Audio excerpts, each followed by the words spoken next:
ഞാനിപ്പോൾ സ്ട്രെസ്സിൻ്റെ ഒരു സ്ട്രെസ്സ് എനിക്ക് ഉണ്ടോ ഇല്ലയെന്ന് എങ്ങനെ അറിയാമെന്ന് വെച്ചാൽ സിമ്പിൾ മെത്തേഡ് ഉണ്ട്. നമ്മുടെ ഈ സ്ട്രെനം എന്ന് പറഞ്ഞൊരു ഭാഗമുണ്ട്, നമ്മുടെ ഈ ഇതിൻ്റെ രണ്ടിൻ്റെ സെൻറ്ററിൽ ഇങ്ങനെ ഈ ഭാഗമുണ്ട്. ഇവിടെ നമ്മൾ പതുക്കെ പ്രസ് ചെയ്യുക, ഈ കൈ കൊണ്ട് അല്ലെങ്കിൽ വിരലുകൊണ്ട് ഇങ്ങനെ പ്രസ് ചെയ്യുക. ഇങ്ങനെ പ്രസ് ചെയ്യുമ്പോൾ നമുക്ക് പെയിൻ ഉണ്ടെങ്കിൽ അതിൻ്റെ അർത്ഥം എൻ്റെ ബോഡിയിൽ സ്ട്രെസ്. ഫോർ എക്സാമ്പിൾ ഇപ്പോൾ ഞാൻ കേസ് പറഞ്ഞാൽ ഞാൻ നല്ല പ്രസ് ചെയ്യുന്നുണ്ട്, എന്നാലും എനിക്കിപ്പോൾ അങ്ങനെ പെയിൻ ഇല്ല.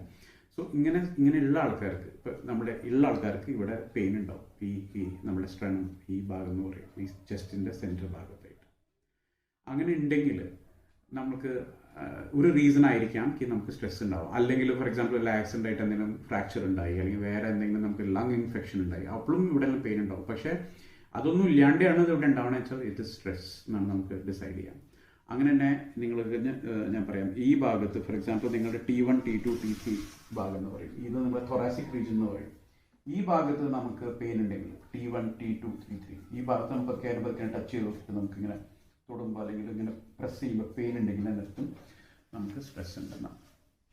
അപ്പോൾ ഇതിൻ്റെ ട്രീറ്റ്മെൻറ്റ് എന്താ? ഇത് ഡയഗ്നോസ് ആയി, ഇപ്പോൾ നമുക്ക് മനസ്സിലായി നമുക്ക് ഇതുണ്ട്. ഇനി എങ്ങനെ ക്യൂർ ചെയ്യാൻ പറ്റുക? ഞാൻ പറഞ്ഞില്ലേ, മരുന്നില്ലാണ്ടോ അല്ലെങ്കിൽ അങ്ങനെ ചെയ്യാൻ പറ്റുമോ പറ്റില്ലേ? അപ്പോൾ ഇതിൻ്റെ സിമ്പിൾ മെത്തേഡ്സ് ഉണ്ട്. എന്ന് വെച്ചാൽ നമ്മളുടെ ഒരു ട്രീറ്റ്മെൻറ്റ് ആണ്. നമ്മളിപ്പോൾ ഈ ഭാഗം നമ്മുടെ ഈ ബ്രെയിനിൽ നിന്ന് നമ്മുടെ നെർവ്സ് എല്ലാ ഭാഗത്തേക്കും ഇൻസ്ട്രക്ഷൻസ് കൊടുക്കുന്നുണ്ട്. ഈ കെമിക്കൽ ഉണ്ടാക്കണം, ഇത് ചെയ്യണം, സ്ട്രെസ് ഉണ്ടാകുമ്പോൾ എന്താ ചെയ്യേണ്ടത്, എല്ലാം നടക്കണം നമ്മുടെ ബ്രെയിനിൽ നിന്നാണ്. നമ്മുടെ ബോഡി എല്ലാം കൺട്രോളാണ്, അത് നമുക്കെല്ലാവർക്കും അറിയാം. അപ്പോൾ നമ്മളിങ്ങനെ ഓരോരോ സിസ്റ്റംസ് ഉണ്ടാക്കിയിട്ടുണ്ട്. അതിൽ നമ്മൾ ഏതെങ്കിലും പ്രോസസ്സ് ചെയ്ത് കഴിഞ്ഞാൽ ഈ കെമിക്കൽസിനെ നമുക്ക്, അല്ലെങ്കിൽ ഈ ഒരു ഇംബാലൻസ് നമുക്ക് കറക്റ്റ് ചെയ്യാൻ പറ്റുമോ പറ്റില്ലേ എന്നുള്ളത് നമ്മൾ സ്റ്റഡി ചെയ്തിട്ട് നമ്മൾ മനസ്സിലാക്കിയിട്ടുള്ളതാണ്.